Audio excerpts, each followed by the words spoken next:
नमस्कार. श्री स्वामी समर्थ. मी शर्मिला.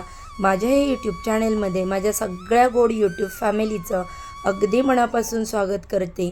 आजचा दिवस तुम्हाला खूप छान आणि सुखाचा जाऊ ही स्वामी महाराजांच्या चरणी प्रार्थना करते आणि आपल्या आजच्या या नवीन व्हिडिओला सुरुवात करते. सध्या पवित्र असा मार्गशीर्ष महिना सुरू आहे आणि उद्या 11 डिसेंबरला मार्गशीर्ष महिन्यातील तिसरा गुरुवार आलेला आहे.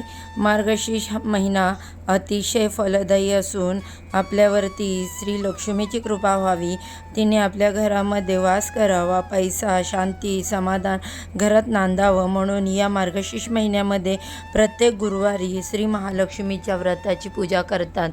हे व्रत केल्याने मनातील सर्व इच्छा या पूर्ण होतात आणि अष्टलक्ष्मीचा आशीर्वाद आपल्याला प्राप्त होतो.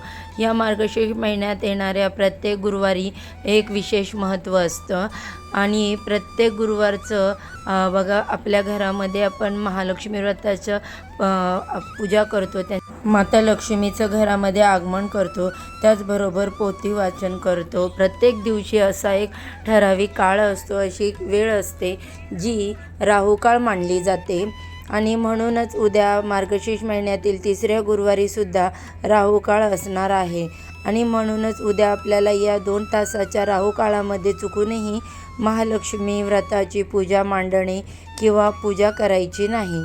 तर बघा या दिवशी पूजा करण्यासाठी कोणता शुभ मुहूर्त असणार आहे, कोणत्या वेळेत पूजा करावी अशी संपूर्ण माहिती आज या व्हिडिओमध्ये मी तुमच्यासोबत शेअर करणार आहे.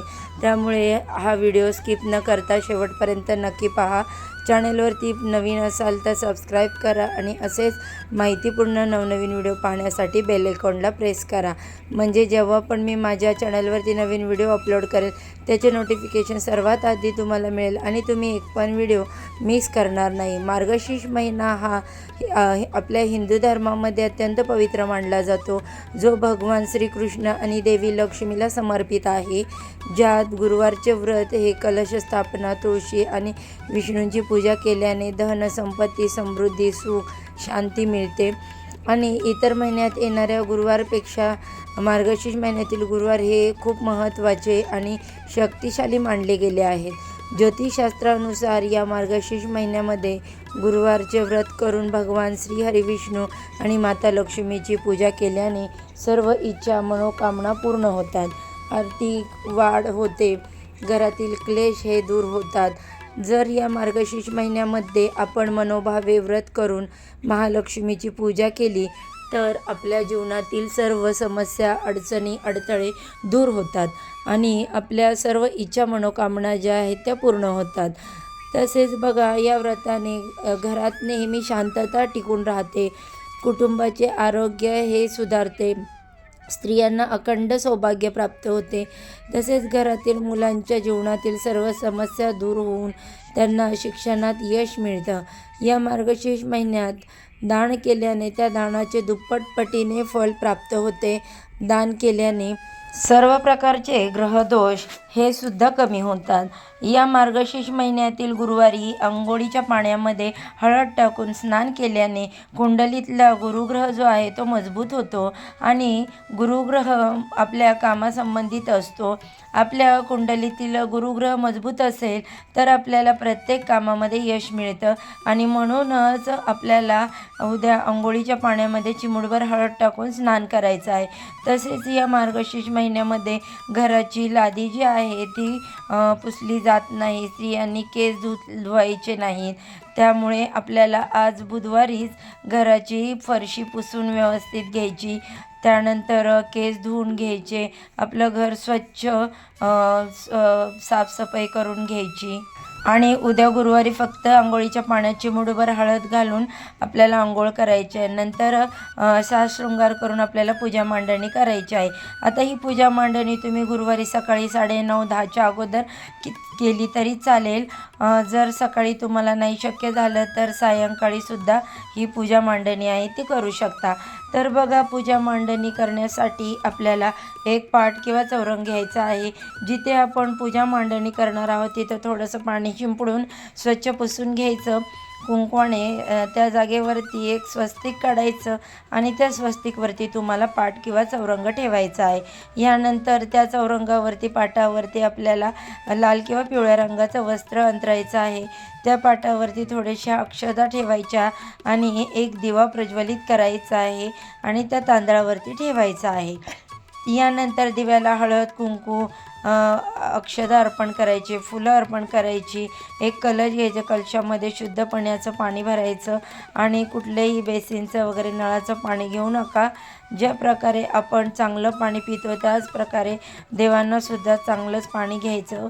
म्हणून जे पिण्याचं पाणी आपण वापरतो तर ते पाणी आपल्याला कलशामध्ये भरायचं. त्या पाण्यामध्ये तुम्हाला हळद, कुंकू, एक सुपारी आणि ₹1 एक नाणं, हळकुंड टाकायचं आहे. त्यावरती तुम्हाला 5 विड्याची पानं किंवा आंब्याची पानं तुम्ही ठेवू शकता आणि त्यावरती तुम्हाला एक नारळ जो आहे तो ठेवायचा आहे. आता नारळ तुम्ही हा जो आहे तो पहिल्या दुसऱ्या गुरुवारी वापरले तोच नारळ वापरायचा. 4ही गुरुवारी एकच नारळ वापरायचा असतो. प्रत्येक गुरुवारी वेगवेगळा नारळ घेण्याची गरज नाही. तसेच बघा कलशामध्ये जी सुपारी, हळकुंड, नाणं तेच प्रत्येक गुरुवारी आपल्याला तेच वापरायचं असतं. यानंतर पाटावरती थोडंसं तांदूळ ठेवायचे, तिथे हा कलश स्थापन करायचं आणि नंतर बाप्पांची आपल्याला स्थापना करायची. बाप्पांना हळद, कुंकू, अक्षदा, फूल, दुर्वा अर्पण करायच्या आणि लक्ष्मी मातेची मूर्ती असेल किंवा फोटो असेल तर त्याचीसुद्धा तुम्हाला स्थापना करायची आहे. तसेच शंख आणि घंटी ही देखील आपल्याला पूजेमध्ये ठेवायची आहे. तर या पद्धतीने तुम्हाला पूजा मांडणी ती सर्वप्रथम करून घ्यायची आहे. जिथे पूजा मांडणी केली आहे तिथे तुम्हाला रांगोळीसुद्धा काढून घ्यायची आणि यानंतर तुम्हाला पूजेला सुरुवात करायची. पूजेला सुरुवात करताना सर्वप्रथम आपल्याला गणपती बाप्पांपासून सुरुवात करायची असते. गणपती बाप्पा हे प्रथम पूजनीय असतात म्हणून बाप्पांना हळद, कुंकू, अक्षदा, फुलं अर्पण करायची. जर तुम्ही सकाळी गणपती बाप्पांच्या मूर्तीचा अभिषेक केला असेल, त्यांना स्नान घातलं असेल तर पुन्हा स्नान घालण्याची गरज नाही. परंतु स्नान घातलं नसेल सकाळी तर बाप्पांची पूजा करण्याअगोदर त्यांना स्नान घालून घ्यायचं आणि यानंतर तुम्हाला बाप्पांची पूजा करायची. बाप्पांची पूजा करून झाल्यानंतर तुम्हाला लक्ष्मीची मूर्ती जी असेल किंवा फोटो असेल तर तिला हळदी, कुंकू, अक्षदा, फूल अर्पण करायचे आहेत आणि कलशालासुद्धा आपल्याला हळदी, कुंकू लावून घ्यायचं.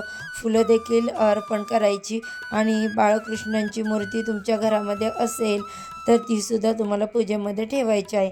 बाळकृष्णांची मूर्ती आणि माता लक्ष्मीचा फोटो किंवा मूर्ती जवळजवळ ठेवायच्या आहेत. कारण हे लक्ष्मी नारायण आहेत त्यामुळे त्यांचं एकत्रित पूजन करायचं असतं. त्यानंतर सगळी पूजा करून झाल्यानंतर तुम्हाला महालक्ष्मी व्रताची कथा वाचायची आहे. देवी लक्ष्मीला खिरीचा किंवा दुधाचा नैवेद्य अर्पण करायचा किंवा मग तुम्ही केळीचा नैवेद्य अर्पण केलं तरी चालेल. धूप, दीप, अगरबत्ती लावून तुम्हाला वातावरण प्रसन्न करायचं. त्याचबरोबर तुम्हाला श्री सूक्तम, लक्ष्मी गायत्री मंत्र, विष्णू गायत्री मंत्र या मंत्राचं सुद्धा पठण करायचं आहे आणि लक्ष्मीची अतिशय उच्च कोटीची सेवा म्हणजे महालक्ष्मी अष्टकम. तर ही 1 वेळा किंवा 3 वेळा किंवा 11 वेळा जेवढी शक्य होईल तेवढे महालक्ष्मी अष्टकमचं पठण करायचं आहे. आता यानंतर तुम्हाला माहीत असेल की आपला जो संपूर्ण दिवस असतो सकाळपासून ते संध्याकाळपर्यंत अगदी रात्री 12 वाजेपर्यंत या संपूर्ण दिवसा त्यामध्ये अनेक वर्गीकरण जे आहे ते त्या दिवसाचं वेगवेगळ्या काळामध्ये केलं जातं आणि प्रत्येक दिवशी एक विशिष्ट काळ तो राहू काळ असतो आणि हा राहू काळ अत्यंत अशुभ मानला जातो. या राहू काळामध्ये चुकूनही पूजा जी आहे ती आपल्याला करायची नसते किंवा बघा मार्गशीर्ष महिन्याची पूजा, गुरुवारची पूजा मांडणी तीसुद्धा आपल्याला या राहू काळामध्ये करायची नाही. कारण पौराणिक कथेनुसार राहू काळ हा एक साप आहे, तो सूर्याला गिळतो आणि त्यामुळे ग्रह निर्माण होतात आणि राहू काळ हा शुभ मानला जात नाही, तो राहूशी संबंधित आहे. म्हणून ज्योतिषशास्त्रानुसार राहू काळात कोणतीही पूजा किंवा मार्गशीर्ष महिन्यातील पूजा मांडणी जी आहे ती करू नये. आणि म्हणूनच आजच्या या व्हिडिओमध्ये आपण पाहणार आहोत उद्या मार्गशीर्ष महिन्यातील 3ऱ्या गुरुवारी राहू काळ कधी आहे, शुभ मुहूर्त कधी आहेत, त्याचबरोबर कोणत्या काळामध्ये पूजा करू नये त्याची संपूर्ण माहिती आजच्या या व्हिडिओमध्ये आपण पाहणार आहोत. आणि बघा या दिवशीचा मार्गशीर्ष गुरुवारचा जो दिवस आहे त्या दिवशीचा राहुकाळ जो असणार आहे तो 1:01 दुपारी ते 2:59 एकूण कालावधी हा 1 तास 19 मिनटं असणार आहे आणि तो राहुकाळ असणार आहे. या राहुकाळात चुकूनही आपल्याला पूजा मांडायची नाही किंवा पूजा जी आहे ती सुद्धा करायची नाही. त्याचबरोबर बघा, या दिवशी सकाळी जर तुम्हाला पूजा करायची असेल तर सकाळी तुम्ही 6 वाजल्यापासून ते दुपारी 12:35 ही पूजा करू शकता. या दिवशीचा जो शुभमुहूर्त असणार आहे तर तो उद्या 11 डिसेंबरला सकाळी 11:54 ते दुपारी 12:35 असणार आहे. या शुभमुहूर्तावरती तुम्ही पूजा मांडणी करू शकता. जर या वेळेमध्ये शक्य नाही झालं तर अगदी सकाळी तुम्ही केली तरी चालेल पूजा, आणि सकाळी नाही शक्य झालं तर संध्याकाळी तुम्ही ही पूजा केली तरी चालेल. आणि संध्याकाळी तुम्ही पूजा करणार असाल तर 6 वाजल्यापासून ते 7:30 वाजेपर्यंत ही पूजा करायची आहे. कारण याच वेळेमध्ये आपल्या घरामध्ये लक्ष्मी येत असते, तिन्ही सांजेची वेळ असते आणि म्हणून या वेळेमध्ये तुम्ही पूजा केली तरीसुद्धा चालतं. कारण बघा, राहू काळामध्ये आपण कोणतीही पूजा केली तर त्या पूजेचं सेवेचं फळ आपल्याला त्वरित मिळत नाही किंवा मिळतच नाही आणि त्याचे दुष्परिणाम आपल्याला भोगावे लागतात. आणि चुकूनही म्हणूनच तुम्हाला राहू काळामध्ये मार्गशीर्ष महिन्यातील 3ऱ्या गुरुवारची पूजा मांडायची किंवा करायची नाही. तर ही अत्यंत महत्त्वपूर्ण माहिती मला तुमच्यापर्यंत शेअर करायची होती. व्हिडिओ जर तुम्हाला आवडला तर व्हिडिओला लाईक करा, चॅनलला सबस्क्राईब करा आणि असेच माहितीपूर्ण व्हिडिओ पाहण्यासाठी बेल आयकॉनला प्रेस करा. चला तर, झालेली सेवा स्वामी महाराजांच्या चरणी अर्पण करते आणि आजच्या व्हिडिओचा इथे सेंड करते. सर्वांना श्री स्वामी समर्थ.